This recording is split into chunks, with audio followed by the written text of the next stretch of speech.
Hello everyone, कैसे हैं आप। जैसा कि मैंने आपको अपने पुराने वीडियो में जो इससे जस्ट पहले मैंने बनाया है जो कि वोल्टेज डिवीजन रूल से संबंधित था, उस वीडियो में इस टॉपिक का भी डिस्कशन किया था मैंने, जिसका नाम है करंट डिवीजन रूल। क्योंकि वोल्टेज डिवीजन रूल अगर आपको आता है तो आपको करंट डिवीजन रूल भी आना चाहिए।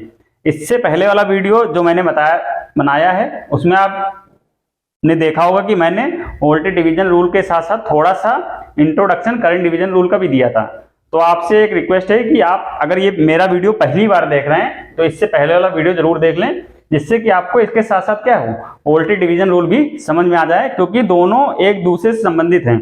मैंने आपको इससे पहले वाले वीडियो में बताया था कि वोल्टेज डिवीजन रूल कहाँ लगाएंगे, सीरीज सर्किट में, और करंट डिवीजन रूल जो आज हम देखने जा रहे हैं इस वीडियो में वो कहाँ पे लगाएंगे, पैरेलल सर्किट में लगाएंगे। ठीक है, तो सीरीज और पैरेलल यहाँ पे हम लोग ज्यादा डिस्कस नहीं करेंगे, सीधा सीधा हम लोग करंट डिवीजन रूल पे आ जाते हैं। तो करंट डिवीजन रूल नाम से क्लियर है भाई, करंट डिवीजन, करंट कहाँ पे डिवाइड होगी, तो करंट कहाँ पे डिवाइड होती है, सीरीज सर्किट में या फिर पैरेलल सर्किट में। तो करंट डिवाइड होती है पैरेलल सर्किट में। सीरीज सर्किट में क्या डिवाइड होता है, वोल्टेज डिवाइड होता है। तो जहां पे वोल्टेज डिवाइड होगा वहां पे क्या लगाएंगे, वोल्टेज डिवीजन रूल। और हम आज पढ़ने जा रहे हैं करंट डिवीजन रूल। तो यहाँ पे हम किस सर्किट की बात करेंगे, पैरेलल सर्किट की बात करेंगे। तो एक सिंपल सा हम लोग पैरेलल सर्किट बना लेते हैं जिसमें दो रेजिस्टेंस पैरेलल में लगे हैं। तो सबसे पहले मैं उसको यहाँ पे ड्रॉ कर लेता हूं। ये एक बहुत ही सिंपल सा सर्किट, ये एक रेजिस्टेंस क्या है, R1 है, एक दूसरा रेजिस्टेंस क्या है, R2 है, और ये दोनों कनेक्शन कैसे हैं, पैरेलल में है। क्लियर। और यहाँ पे ये एक सोर्स है, वोल्टेज सोर्स है, इसके क्रॉस हमने इसको जोड़ दिया है। इस वाले रेजिस्टेंस की वैल्यू कितनी है, R1, इस वाले रेजिस्टेंस की वैल्यू कितनी है, R2। ये वोल्टेज कितना है, मान लिया V है। यहां से करंट फ्लो करेगी I, ये एक ही रास्ता, तो यहाँ पे भी क्या होगी I, यहां से भी क्या होगी I। फिर क्या हुआ, यहां से रास्ता क्या हो गया, डिवाइड हो गया, यहां से दो रास्ते हो गए इस पॉइंट से। तो ये पॉइंट क्या कहलाता है, नोड। ये पॉइंट क्या कहलाता है, नोड। और एक रास्ता ये कौन सा, R1 रेजिस्टेंस वाला। तो यहाँ पे हमने मान लिया करंट क्या है, I1। और एक रास्ता ये है R2 रेजिस्टेंस वाला, तो यहाँ पे हमने करंट मान लिया I2। ठीक है, तो दो रेजिस्टेंस पैरेलल में लगे हैं, यह शंट कनेक्शन है। R1 के क्रॉस करंट कितनी है, I1, और R2 में जो करंट फ्लो कर रही है वो कितनी है, I2। ऐसे हम लोग मान सकते हैं। अब यहाँ पे हम I1 और I2 की वैल्यू, ये जो I1 और I2 की वैल्यू, अगर हमें कोई न्यूमेरिकल आ जाए एग्जाम में, अगर हमें इसको निकालना पड़े तो इसको निकालने के लिए कौन सा रूल लगाएंगे, CDR, करंट डिवीजन रूल। कई सारे तरीके हो सकते हैं सॉल्व करने के, ओम्स लॉ लगा सकते हैं या फिर KVL, KCL, बहुत सारे नियम्स आप लोगों को पता भी होंगे। लेकिन मैं ये वीडियो पर्टिकुलर CDR पे बनाया हूँ, तो यहाँ पे हम लोग सिर्फ CDR की बात करेंगे। और CDR लगाने से आप देखेंगे कि आपका कैलकुलेशन कम होगा और आपका समय बचेगा, जो कि किसी भी कंपटीशन में अगर आप बैठते हैं तो वहां पे आपको CDR आना चाहिए। और ये CDR हम कहाँ लगा सकते हैं, ये चीज तभी आपको आएगी जब आप कई सारे न्यूमेरिकल्स इस पे प्रैक्टिस करेंगे। एक या दो न्यूमेरिकल प्रैक्टिस करने से कुछ नहीं होने वाला।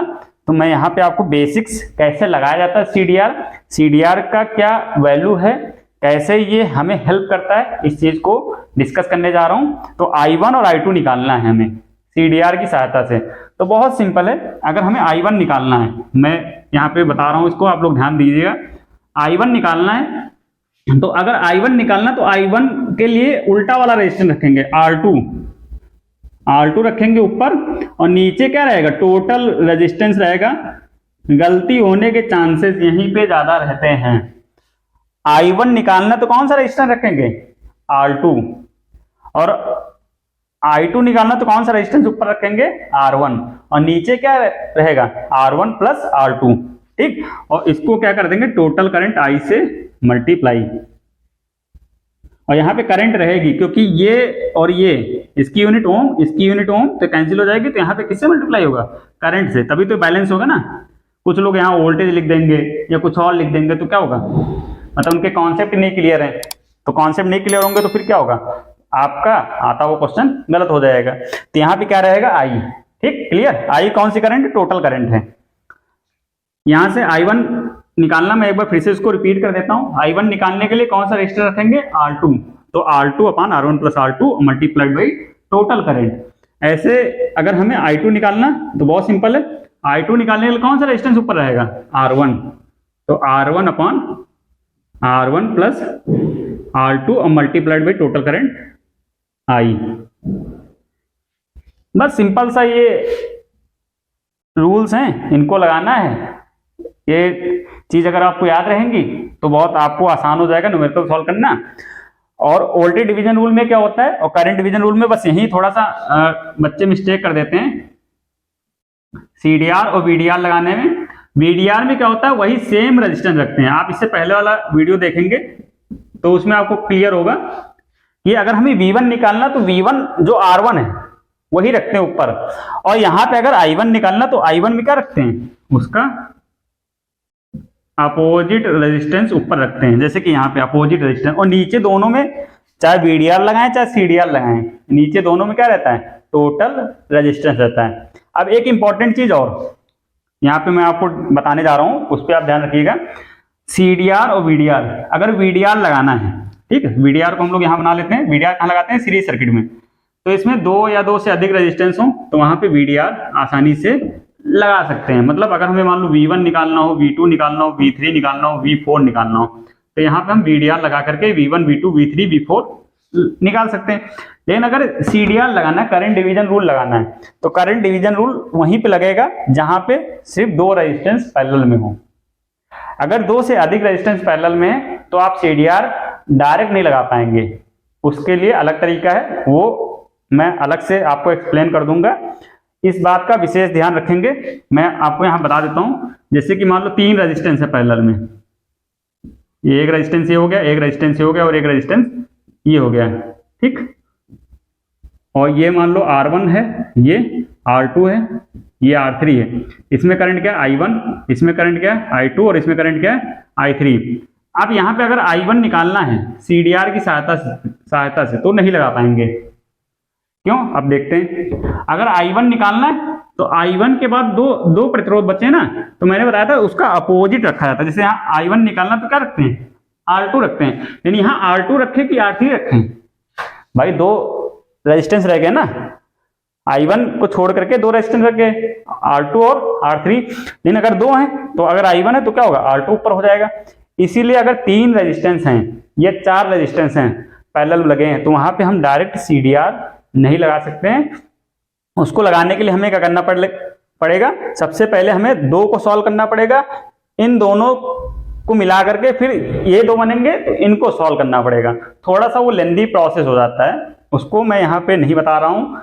अभी आपको जो काम की चीज याद रखना है कि 2 रेजिस्टेंस अगर डायरेक्ट पैरेलल में लगे हैं तो आप CDR लगा करके I1 और I2 आसानी से निकाल सकते हैं।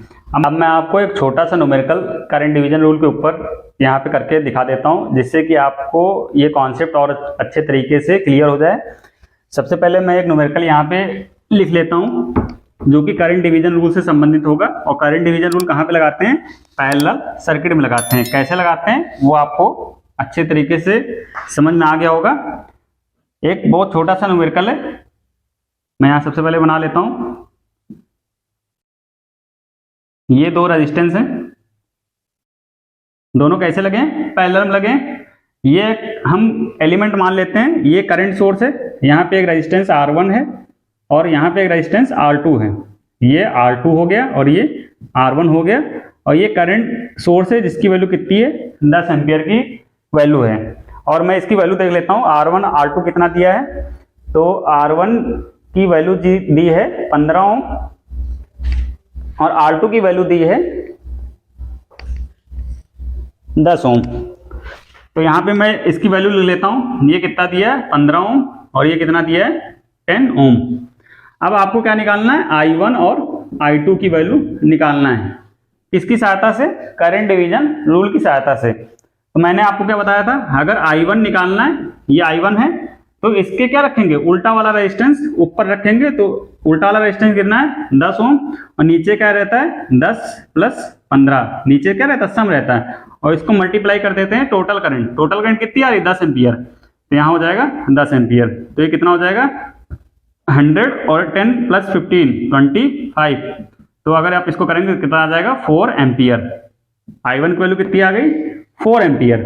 अगर हमें I2 निकालना है तो बहुत सिंपल है, I2 किसमें है R2 में, तो ऊपर कौन सा रजिस्टर रखेंगे R1, तो ऊपर कितना हो जाएगा 15 और नीचे क्या रहता है सम, तो 15 और 10 ये कितना हो जाएगा 25 मल्टीप्लाइड बाई टोटल करंट 10, तो ये कितना आ जाएगा, आप इसको सॉल्व कर लेना तो ये आ जाएगा 6 एम्पियर।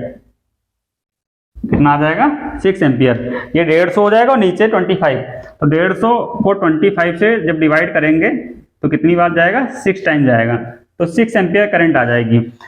या फिर आप ऐसे भी निकाल सकते थे कि ये 10 एम्पियर करंट है, यहाँ पे I1 है और यहाँ पे I2 है, ठीक। I1 आपको निकल गई, कितनी निकली 4 एम्पियर, तो भाई 10 में से 4 इधर चली गई तो बाकी कहाँ चली जाएगी 6 एम्पियर यहाँ चली जाएगी।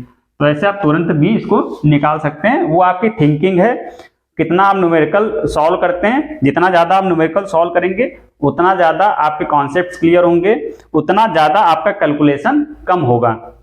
अगर आप न्यूमेरिकल प्रैक्टिस नहीं करेंगे तो मे भी हो सकता है कि आप I2 निकालने के लिए फिर से CDR लगा दें, लेकिन यहाँ पे हमें अननेसेसरी CDR दोबारा लगाने की जरूरत नहीं है। लगाते भी हैं तो क्या होगा, आंसर सेम आएगा, बस आपका समय जाएगा।